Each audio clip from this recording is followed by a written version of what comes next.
Not to take too much time away from your precious time with your excellent instructors. So we're going to get started. Thank you all for being here bright and early. If you notice that there's a body missing, send them a text and check in to see how they're doing. And that extends throughout the course, throughout the semester. If someone's not there, check in with them and see how they're doing. If someone missed a class, check in with them and see how they're doing. And that's kind of the spirit, and it's kind of the main message I want to deliver in this short introduction.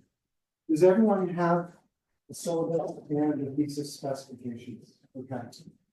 Does everyone's buddy have a syllabus and a thesis specifications? If they're not here, grab one for them, because they're going to need it and they will appreciate it. The first thing to do with the thesis specifications is write your name on it, because yours looks just like everybody else's.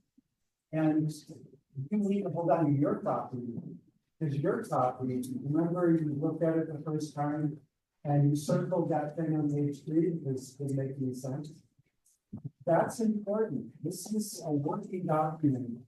This is the anchor point for a lot of what we do in the next 3.5 months. So you need to personalize your copy, circle it, highlight it, ask questions, connect the dots, and try to make sense of your own work using this as a vehicle for making sense of your own work. Okay. So welcome to Architecture 9700 Thesis Seminar.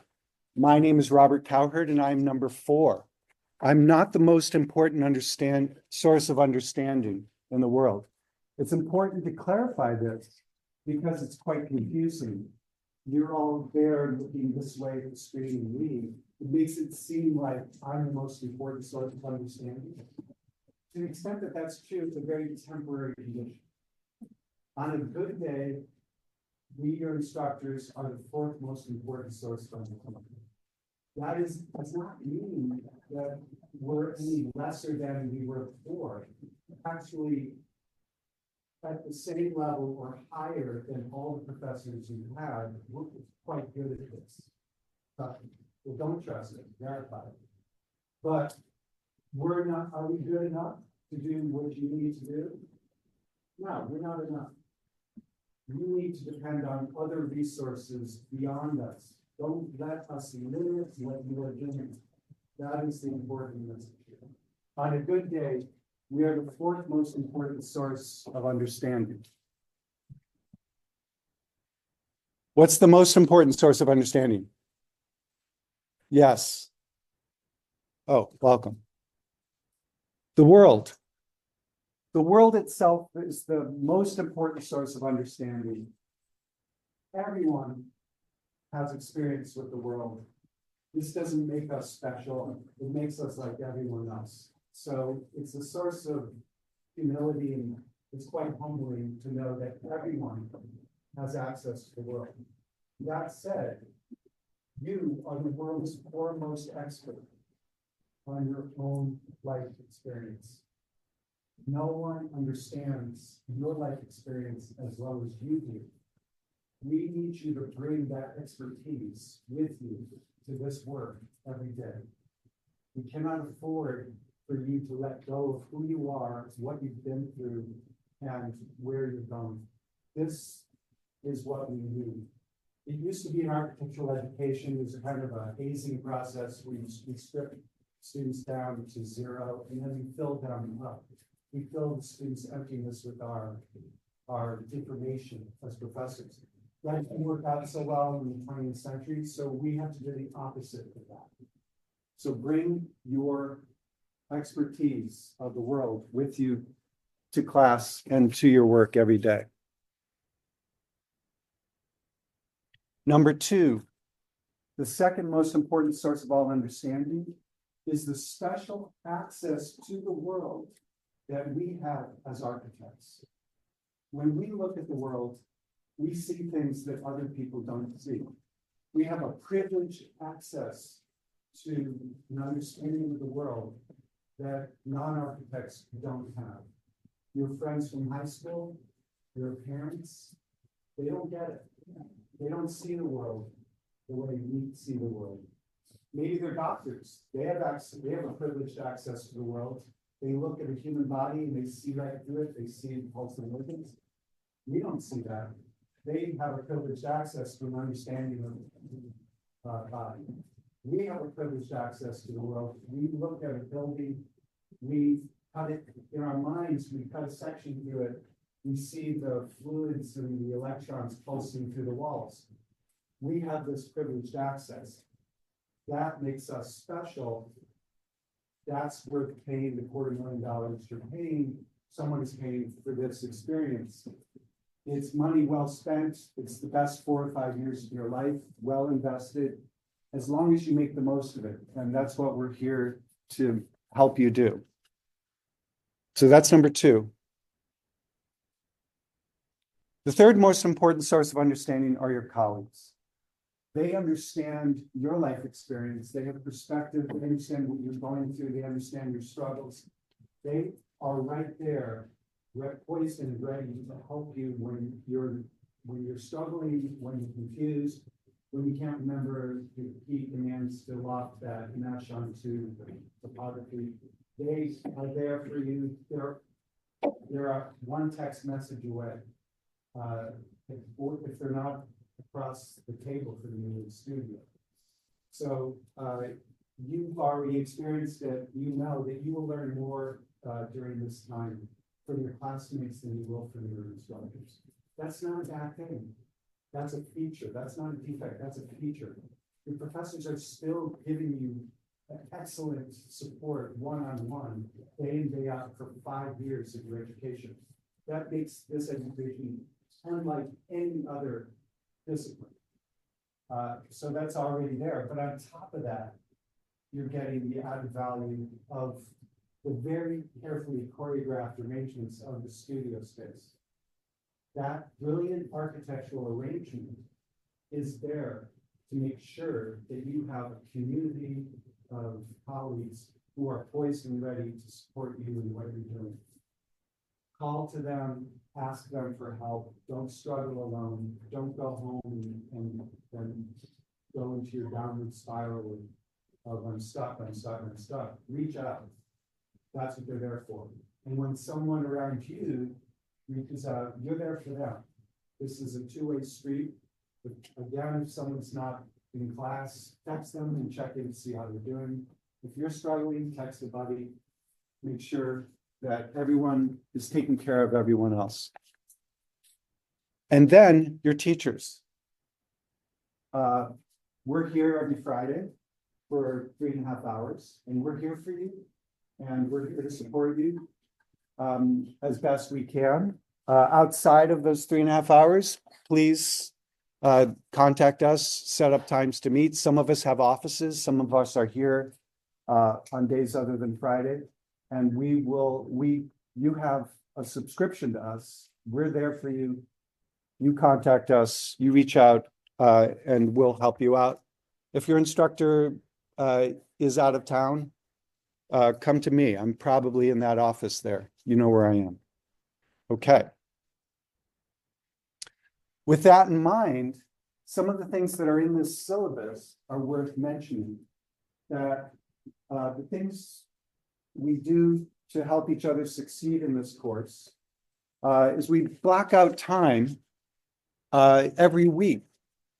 You know what it's like to have the drama of the studio course. You have big deadlines, and some of you think that pulling all-nighters is a reasonable response to those big deadlines. Okay, you do you. Know you're struggling the best you can. We discourage it. We hope you're able to be professional, wake up, come to work, do the work day in, day out, and do it in baby steps so you don't have to pull all-nighters. The work, what seems reasonable to you at 3:30 in the morning, when you're presenting it the next day, might not seem as reasonable as it did in your delirium the night before. So it actually works out better if you're able to front load those struggles and help each other out through those struggles in small bites throughout the course. That's how we designed this course. We don't have big deadlines. If your buddy is pulling an all-nighter to do something for this course, something is wrong. This course is designed to reward steady, incremental advancement of the work through baby steps. If you look at the thesis books that have been produced in the past, you look at it and say, oh, I knew it was a mistake for me to go to graduate school. I would never be able to do something like that. This is brilliant. I can't do that, right? Yes, you can. They did not pull this out of thin air overnight. They built this book piece by piece over the course of weeks.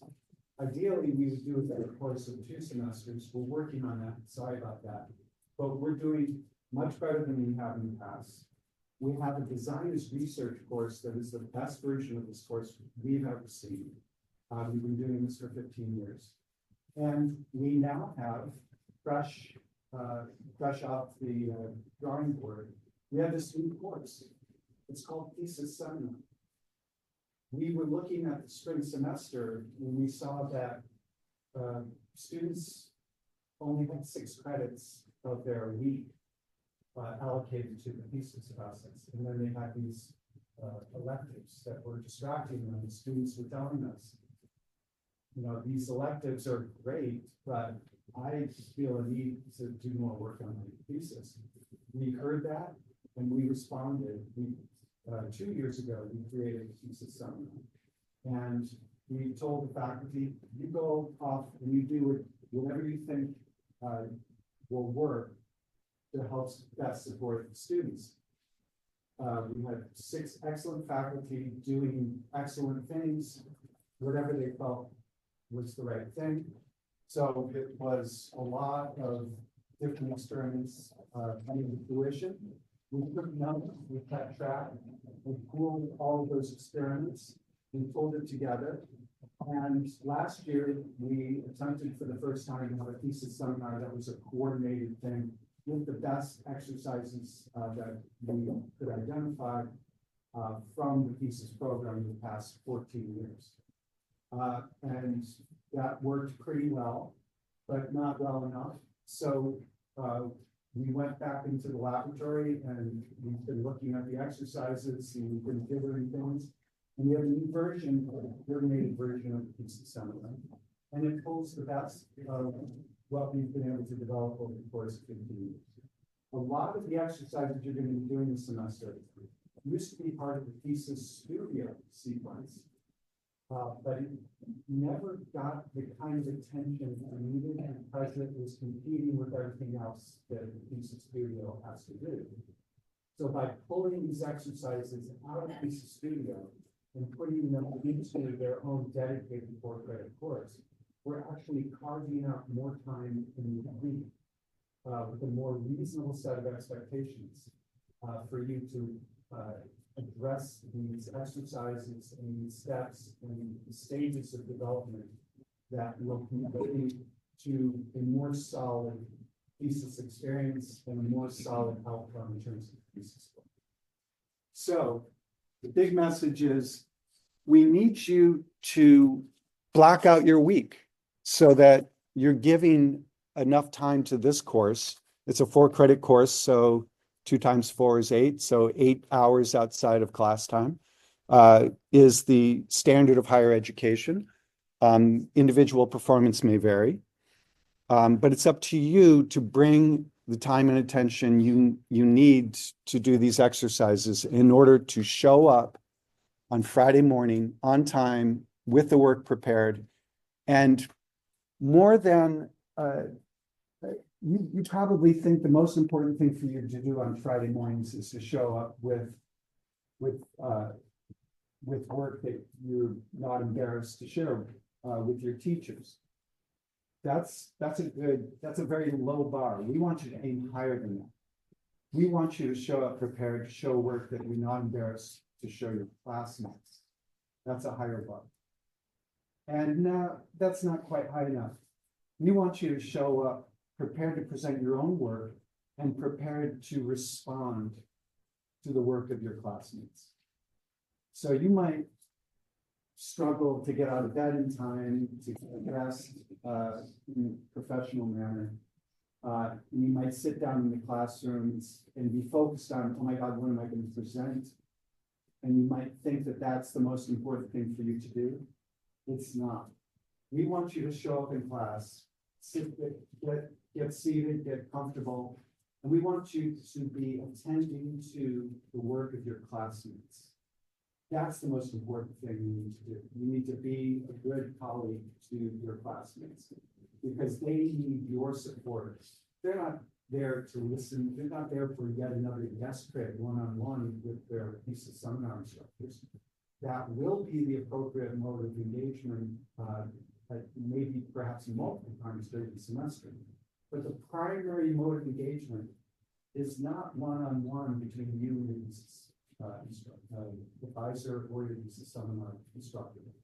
We want this to be a writing group. We want this to be a support group. We want you to be here for each other. The voices that we want to hear in these crit rooms on Friday mornings are the voices of the students. You exchange things with each other. And then when we notice things that are not being said that would be useful for the students to hear, then you'll hear from us. And that's the spirit of the course. That's how we hope it unfolds.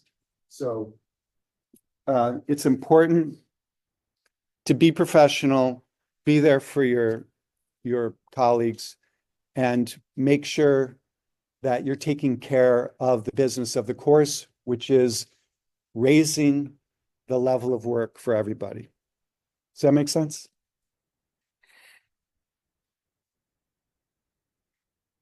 There's some stuff in the syllabus about grades and faculty feedback. We've talked a lot about this. We want the main mode of feedback and evaluation to happen during the flow of the class meeting.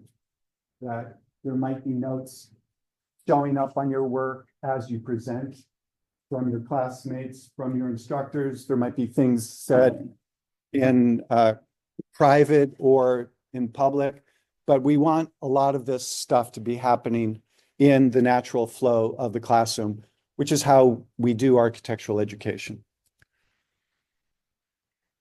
We're going to go through some of the assignments that are laid out in this syllabus on the last page. But understand that the spirit of the thesis seminar 2 years ago is still with us. 2 years ago, we told our instructors, we said, we want you to teach a thesis seminar. We want you to do whatever you think is right to support, it does the best job of supporting the work of the students and the struggles they're going through in the thesis program. The spirit of that still lingers on. Boston is a special place. The best and brightest design professionals in the world gather here in Boston. They come because of Harvard, they come because of MIT, they come because of the professional community in Boston. And Wentworth is only too happy to provide a home for those excellent design professionals. We're here when the graduates of these programs are struggling to make it in the world. We're here. We're happy to bring you in and use you as our instructors. We're here when you get a job offer in California, but you decide, man, my roots are sunk in Boston. We're here for the faculty. And we're here when they've been chewed up and spit out of these more prestigious programs. We're here to welcome them, to offer them a home here at Wentworth in the School of Architecture. And it's working out pretty well.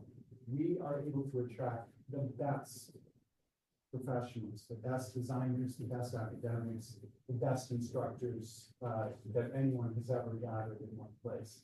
So, and we tell them, you are obligated to do the best you can do for these students. That is your primary obligation. We're going to lay out these assignments in the best way we can to try to create kind of a core armature for the course that exemplifies the intentions of the course. The broad outlines of the course are clearly established in this timeline of events, of exercises.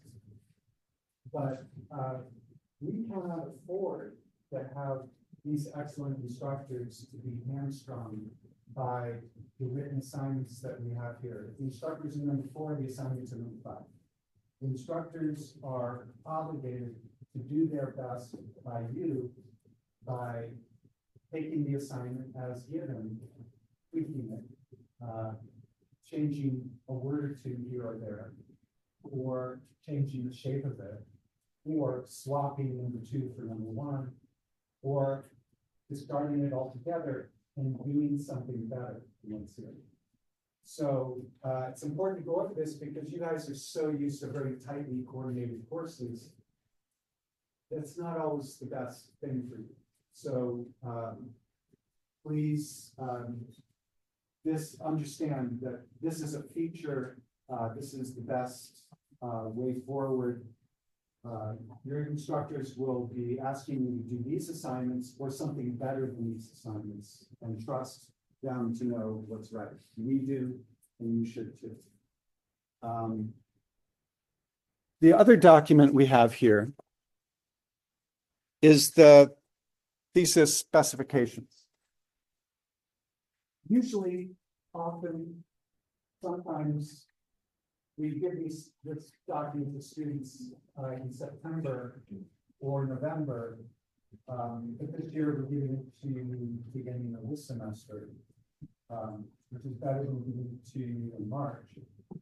These are the guidelines that every graduate program gives their students. This establishes the conventions and the requirements and the recommendations for producing a book that is required by the thesis program. No book, no degree is kind of the reality of the situation. And it can be a little intimidating, but we want to make sure that you understand the production of the book in the proper context. You might think that the reason we're doing these thesis books is so that you can have something impressive to show the world. And that puts an awful lot of pressure on students to do something that they might believe that they're not capable of doing. First and foremost, you are capable of doing it. You are doing it. It's going to be great. But that's not the most important reason to do a book. And it's easy to be distracted. So we have to be very clear about why are we doing this book. And it's important to remind each other, remind yourselves and remind your others. What's the point of this, of all this stuff in the thesis specifications? Really 18 pages? The most important reason is not what you think. It's nice. Oh, I did this backwards, didn't I? I did this backwards. I'm going to revise this. I did this as I stood up here, so I apologize. The coffee hasn't kicked in yet. So reverse this order. You might think that the number one reason is to present the work back to the world, and that's a nice thing to do. Right? It would be nice, your parents would appreciate it if you make a nice bound copy and give it to them and say, Mom and Dad, thanks. That's a nice thing to do. But but that's not the most important reason to do it. That's the third most important reason. The second most important reason to do this work, to produce the book, is to invite a community of collaboration. By putting it down, by documenting it, by getting your design work from the priest's studio into a form that can be easily shared with each other, you are giving a community of collaborators access to your design thinking process. You're framing it right from the first week. This first week assignment, you're showing us the most recent design done, and you're telling us why it's important. You're saying, look right here, you're pointing. You're saying, look right here, see that? See what's happening right there? What's happening right there is that this architectural arrangement is producing this user experience, this effect. This effect on user experience is the reason why I'm doing this. And by pointing it out clearly, you're giving yourself an understanding of what it is you're doing. And you are also giving your colleagues access to what it is you're doing so that you can enlist their help, so that everyone can be part of this journey with you, so you're not alone. And so that's the second most important reason that we're doing this work in the piece of summer. The number one most important reason we're doing this work is to make sense of it for ourselves. We do this work. We do the design work that we do in the piece of studio, and then we present it on Thursday, and then we recover from that. We think about it, and then we frame it in a way that makes sense for us first and foremost, and then we bring it into the piece of seminar on Friday morning, and we invite input. And there, this whole process, the number one reason to do all this is to make sense of what you were doing in the piece of studio. The working hypothesis of the Wentworth Pieces program is that by framing our design work very carefully, using the professional tool of publication, by framing it with these methods of curating images and words together and drawing over the top of that, it helps us understand what we're doing. It helps us have deeper and more effective collaborations with others. And our design work advances with greater clarity. It goes more quickly, it goes deeper, and it's more effective, and it's more fun, and it's more shared. It's more product of a community rather than just an isolated experience. Because we're doing the work that we do in the piece of seminar to frame the work within these different frames that at some point down the line will be assembled together in a series of sections and chapters and different functional parts that are operating in relation to each other. And by the end of the semester, works together as a book. But it's really about our shared exchanges together week by week. That's what we're here to do. I apologize for the reversal. I'm sure it'll be better. And it will be better next year, not just because I'll fix the slide, but because when things go well, you'll tell your instructors, you'll tell me, you'll tell the program director, Jason, you'll tell the dean, oh, this was working.